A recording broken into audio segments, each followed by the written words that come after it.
Hi everyone, this is Ekta Kapoor and welcome to Ishi TV. So the topic for today's episode is my simple, very simple 3-point checklist that you can ask yourself to uncover your life's true purpose. Now, when I put up this ad on Instagram, my cousin asked me, why do we need to know our true purpose? Like, why do we need to, to know about it? Like, why can't we just go through life not knowing what our purpose is? So, well, I can only answer from my life. And what I've learned is that when you face difficult situations in your life, it could be personal, it could be professional. If you know what your life's true purpose is, then you're able to handle those situations better.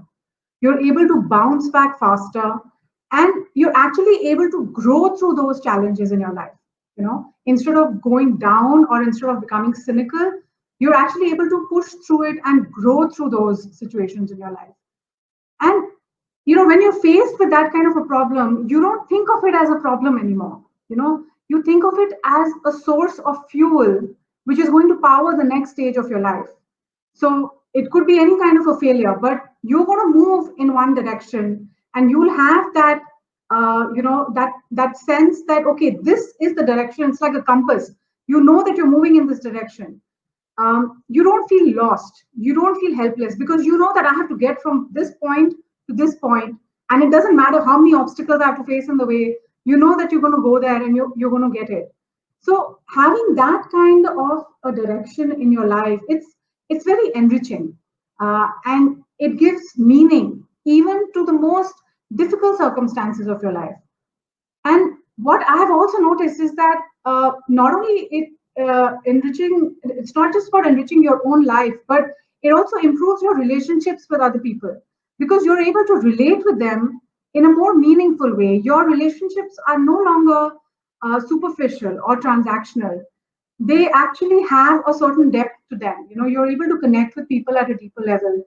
So basically, knowing your purpose adds a lot of depth, meaning, and direction to your life. So I hope that answers my cousin's question, and I hope he's listening. Now, I believe that every person has a purpose in this life, whether they know it or not. Sometimes your purpose is fulfilled after your death. But it's just that most people don't know what their purpose is. That is why a lot of people have feelings of rootlessness, or not knowing what their direction is, or they feel lonely, or they feel helpless when they encounter difficult situations. So that usually happens because you don't know what your purpose is, and you haven't been able to connect with other people in meaningful ways. So um, today I'm going to share a very simple 3-point checklist for you to be able to recognize what your purpose is. So let me start from my childhood dinner table. Okay, so I'm from a Punjabi family, and one of the celebratory foods that we make are puris. We make them with chole, or we make them with aloo. And when I was a child, I used to love puris. I still do. But there are two types of puris. So one type are soft, and the other type are crispy. Okay, so it depends on the temperature, and it depends on certain permutations and combinations of the dough and all that. But essentially, there are two types: the soft ones and the crispy ones. Now, when I was a child, I used to always like the soft puris. Um, but somewhere down the line, I noticed that my dad always used to pick up the crispy ones, and he always used to say, "Karari puri lao." So he used to like the karara puris, the crispy puris. And in my 20s, for some vague psychological subconscious reason, I started eating the crispy puris. I started opting for the crispy puris when I'm given, a choice. And this was a completely unconscious decision. This is not something that I'm doing because I like it. It's something I'm doing because a part of me believes that this is the right thing to do, or that these are the better puris in some way, or whatever. Like, this is the default. It's only later on when I started like really going on this path to finding my own self, finding what makes me happy, looking for my purpose in life, looking for things that I like to do. It's only when I started going on that path that I started, it just struck me that, you know what? I like the soft puris. Like, why am I picking the crispy ones? I like the soft ones. So that's my first point today. My first point today is ask yourself, crispy or soft? Now, essentially, what this means is that what you like is not something that's in your hands. It's not in your control. What you like, you can't change that. Okay, it's inbuilt in your DNA. It's inbuilt in your, in every cell of your body. It's on your taste buds. You can't help it.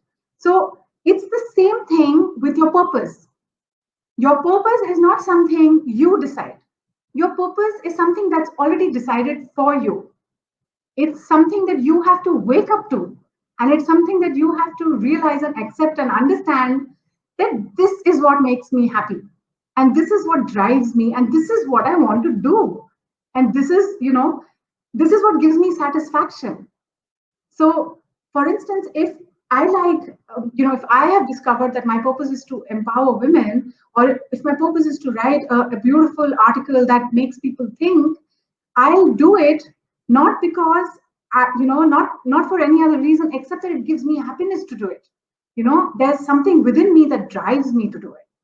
So that is the first question that you ask yourself when you have to make a choice between anything. And if you have to choose what is my purpose, like for instance, a lot of young people today would say, my purpose is to be an environmentalist.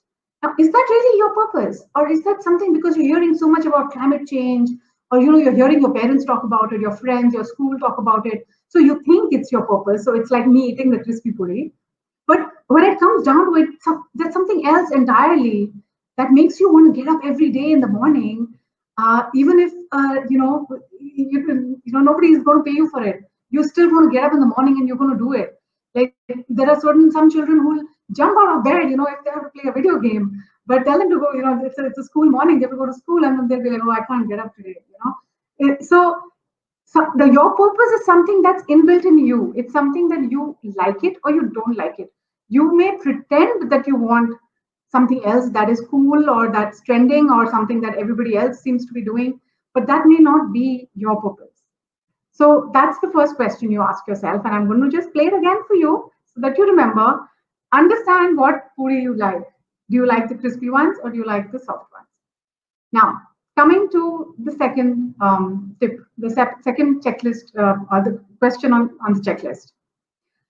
Your purpose doesn't have to be your career. Okay. So when I'm talking about knowing your purpose, it doesn't mean that this is what you're going to do as a career, because your career is only one part of your life. It's going to be a short-lived part of your life. It's part of your material reality. Whereas your purpose is part of your spiritual reality, and it's going to be part of your entire journey from the time that you're a child to the time that you die, and even beyond it. But your purpose has the power to fuel all the other aspects of your life. The material part of your life, the emotional, the physical, your personal, professional, everything, all those aspects of your life get powered when you know your purpose. Because then, like I said, you have a direction to work towards. And even if you're going to face 1,000 obstacles, you're still going to go through them and you're still going to do it. Even if you have to sit awake 3 o'clock at night, you're going to do that. I'll give you a very simple example. When your children are small and they have a fever, you may be really sleepy, but you'll still stay awake with them. That's because it's your purpose. It's something that's driving you. You don't have to make that decision. Should I stay awake for my child or should I not stay awake? It's a non-question. You know what you have to do at that moment and you just do it. So it's your purpose at that moment. So the question here that you can ask yourself, I'm going to put this up now. What would the trees do? So what does the tree do? Where does the tree get its nourishment from? Where does the tree get the idea of what its purpose is? So first of all, the tree has two sources of nourishment. One comes from the ground and the other one comes from the sky. So from the sky, it gets sunlight and rain, and from the ground, also it gets water and minerals and its other nutrients, right? So I would compare that to a human being's life in that way, in this way, that the ground where you get your nourishment from is your roots, is where you come from. What are the experiences you've had in your life? What kind of people have you been brought up with? What kind of people have come in your life? What are the experiences that have made you who you are? Your background, your country, your the people that who were in your neighborhood when you were a child. All these things have become the nutrient for your growth. All these things have become part of the soil that you grow in. It can also be your it could be even the negative experiences that you've had in your life, the difficult parts of your life. They have also fed into who you are, and they have nourished you. The lotus, for instance, it can't grow unless it's in a swamp. So what to other people might be like a stinky thing, but to the lotus, it's nourishment. So everything that is, your soil, don't reject it. A lot of people, when they become successful in life, they don't want to be seen with their parents. A lot of kids don't want their parents to come with them to school because they're embarrassed about their parents, because they think like too cool. And a lot of people, when they become successful in life, they don't look back at their village and they don't look back at their small town where they grew up, because they're like, they don't want to be associated with that anymore. It's not good for their reputation. But actually, that's the source of their nourishment. That has made them who they are. So don't reject it, accept it, grow from it, draw from it, look back at your life. What are those experiences that you have had as a person? And what are the skills that you have? For instance, you may be born in a family that's really good at a certain kind of a craft, or they may be good at business, or they may be good at a certain kind of a thing. All this is your nourishment. All this is your soil. So look at what you already have. Look at where you come from. That's being like a tree. Okay. So like it and accept it and use it for nourishing you. And the other thing that nourishes the tree is coming from above. And I would relate that to the spiritual energy and the positive energy in the universe. And when you make yourself intuitive and you make yourself receptive, you will get a lot of energy from outside sources. Why is it that the tree has no problem, getting taking sunlight, but human beings have a vitamin D deficiency because we don't get enough sun, because we have a roof on our head. So it's like two different people. One person is able to receive the energy that's out there, the universal energy, the divine energy that's out there. And the other person is not able to receive it because they have these barriers, they have these blocks, they think they're going to get burnt, they think they're going to get hurt. So they don't step out, they don't go out into the sun, they're not willing to receive. So that is the difference between those two kind of people. But the nourishment is there for both, whether they take it or they don't take it, or they hide inside and they don't want to come out and they don't want to take the nourishment. The other aspect of being a tree is that the tree doesn't judge other trees. Have you ever seen a tree judging another tree? Have you ever seen a tree saying, oh, that tree has big leaves and, I have small leaves. So there's something wrong with that tree. And I'm going to kill that tree because, that tree is not like me. So it doesn't have a right to live. The tree never does that. So if you ever find yourself judging people based on their caste or their religion or their sexual preferences or their clothes or their sense of food or their customs, ask yourself, would the tree be doing that? The animal kingdom, the natural kingdom grows in harmony. All trees and all plants and everything grows together. They don't have a problem with each other. It's only humans who do. And that's because we're not following our purpose. They're following their purpose. We're not following our purpose. So I'm going to repeat this question again. What would the trees do? If you know what the trees, how they would behave, follow that and you will find your purpose at the end of the line. Now coming to the third point, And I'm again going to go back to the question of the characteristics of the tree. What does the tree do? It gives you shade, but does it ask you to pay for it? The sun gives you sunlight and warmth. Does it ask you to pay for it? The elements of nature, in essence, they are giving of themselves. They're not doing it because they're going to get something back from you. And that's also the thing about your purpose, your life's purpose. Your life's purpose is about what you can give of yourself. So the question you ask yourself is, sorry, it's this one: giving or taking?